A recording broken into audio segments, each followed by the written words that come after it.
Purchasing is a lot to do with prices. It's a lot to do with numbers. It's a lot mathematical, and that is right up Excel street. So things like budgeting, expense control, what have you bought, what's the budget, how much have you spent, how much of the stuff, how much of the purchasing have you done compared to how much of the budget have you spent.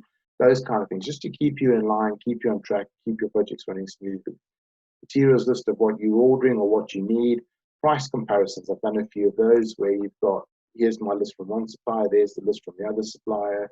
And as long as you're comparing apples with apples, it actually tells you what items to get from which supplier to get the cheapest price, or which supplier is cheaper overall if you buy everything, those kind of things. So a lot of data goes in that. And if you've got a small setup and you're buying one or two things, it may not be that important.